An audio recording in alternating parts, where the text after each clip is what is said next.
Assalamualaikum warahmatullahi wabarakatuh. Apa kabar semuanya? Semoga sehat selalu dalam lindungan Allah Subhanahu wa Ta'ala. Amin.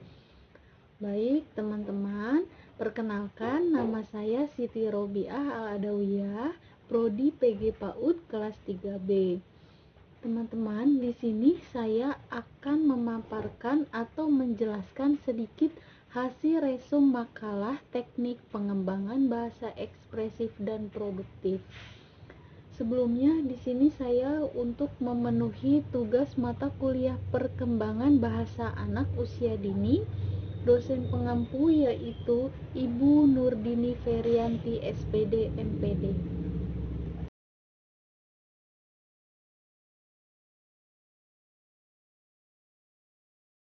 Baik, selanjutnya saya akan menjelaskan pengertian teknik pengembangan bahasa. Teknik pengembangan bahasa anak usia dini adalah salah satu cara khusus dalam kegiatan pembelajaran yang dilakukan oleh guru bersama dengan anak di sekolah. Dalam pengertian ini, aktivitas dan kreativitas guru dan anak tidak selalu didominasi oleh guru saja, akan tetapi ada kalanya anak yang lebih mendominasi sebuah kegiatan berbahasa, misalnya melalui percakapan dengan teman sebayanya. Menurut Minuchin, Jalongo 1992 mengatakan bahwa sekolah yang berdasarkan pada tingkat perkembangan adalah sekolah yang memberikan situasi belajar yang aktif dan alami pada anak. Yang dimaksud dengan situasi belajar yang aktif dan alami pada anak di sini yaitu mengembangkan fantasi dan suasana yang menyenangkan dan mengembangkan situasi belajar yang mengembangkan lingkungan untuk perkembangan intelektual. Di samping itu, belajar lebih termotivasi secara personal daripada dominasi eksternal. Dalam belajar, situasi belajar tersebut dapat menghubungkan konsep bahasa melalui proses membaca dan menulis untuk pengalaman yang berkomunikasi. Belajar itulah yang demikian merupakan proses komunikasi.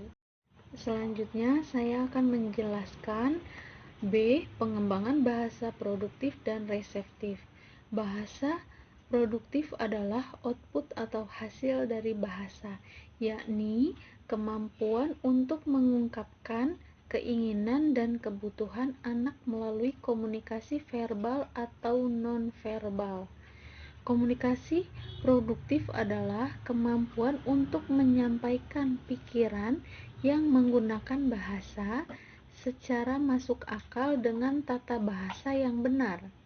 Contoh penggunaan bahasa produktif yaitu menggunakan bahasa kata ini untuk menunjuk sesuatu di dekatnya atau menggunakan itu untuk menunjukkan sesuatu yang jauh darinya. Misal, contohnya seperti ini penghapus punya si A atau itu gambar punya si B begitu. Fungsi bahasa produktif adalah untuk mengomunikasikan atau menyampaikan gagasan, maksud, keinginan, kebutuhan, pertanyaan, serta membuat komentar secara benar dan efektif. Perbedaan bahasa reseptif berfungsi untuk memahami dan memproses pesan atau informasi yang diterima anak dari orang lain. Bahasa reseptif adalah input atau masukan dari bahasa, yaitu kemampuan untuk memahami bahasa lisan yang didengar atau dibaca. Misalnya, saat mendengar sebuah petunjuk untuk memakai sepatu, anak dapat mengikuti petunjuk tersebut dengan benar. Sebagai contoh, misal si A, "Nak, tolong pakai sepatu sendiri ya." Nah, anak tersebut itu mendengarkan petunjuk dari gurunya, Lalu anak tersebut melakukan kegiatan tersebut untuk memakai sepatu sendiri. Selanjutnya, pada tingkatan perkembangannya yaitu cara menyimak atau memperhatikan dengan seksama perkataan dari orang lain dan juga memahami cerita dengan cara mendengarkan guru atau temannya yang berbicara.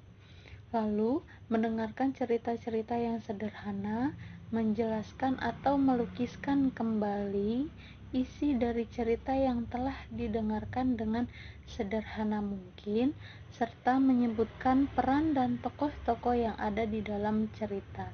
Misalnya, anak menyimak pembicaraan guru, temannya, atau suara kaset, tap radio. Anak kemudian belajar menceritakan kembali dari materi yang disimaknya atau didengarnya. Anak kemudian menulis atau menggambar karena anak ingin mengungkapkan yang sudah didengarnya atau dilihatnya. Atas dasar hal tersebut, tampak bahwa antara menyimak, mendengarkan, berbicara, membaca, atau melihat terlebih dahulu. Pengertian membaca tidak selalu memaknai tulisan.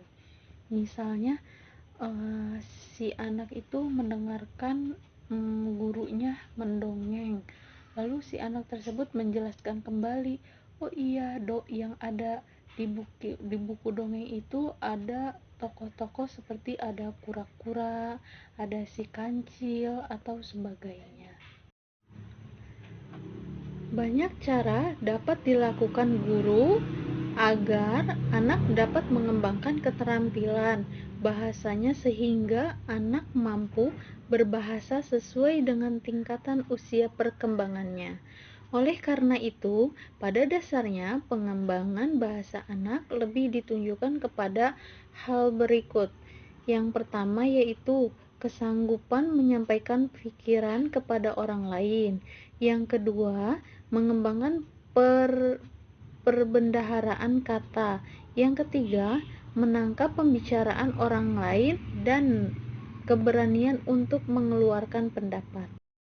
Beberapa tujuan pengembangan keterampilan berbahasa tersebut tentulah menjadi program utama bahasa literasi yang berhubungan dengan bahasa ekspresif atau produktif dan reseptif, baik ucap maupun tulis.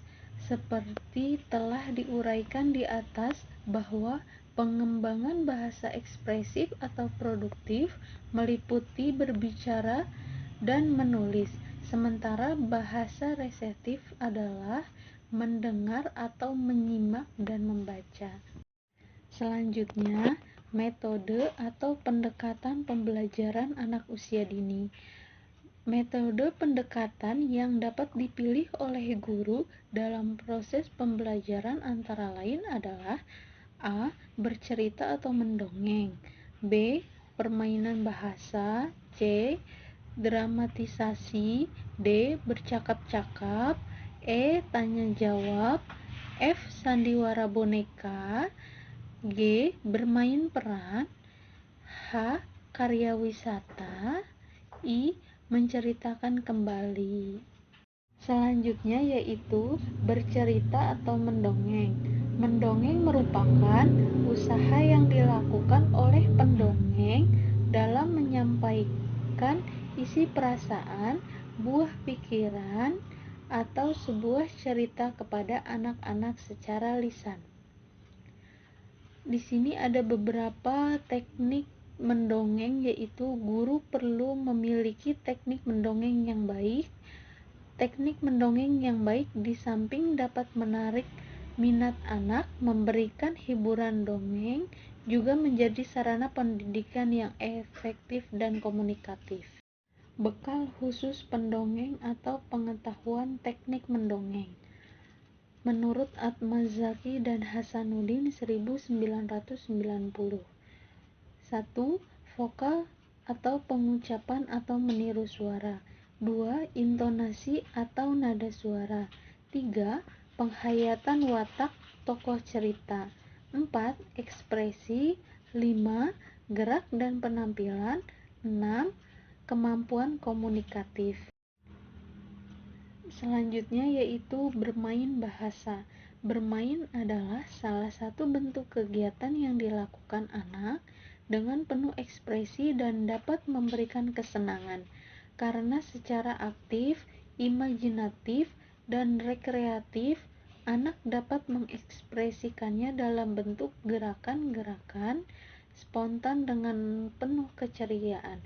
Contohnya seperti bermain bahasa, misalnya melengkapi nama, yaitu nama hari, nama bulan, nama warna, nama bentuk bangunan, nama arah, nama buah, nama binatang, nama bunga, suara, dan sebagainya.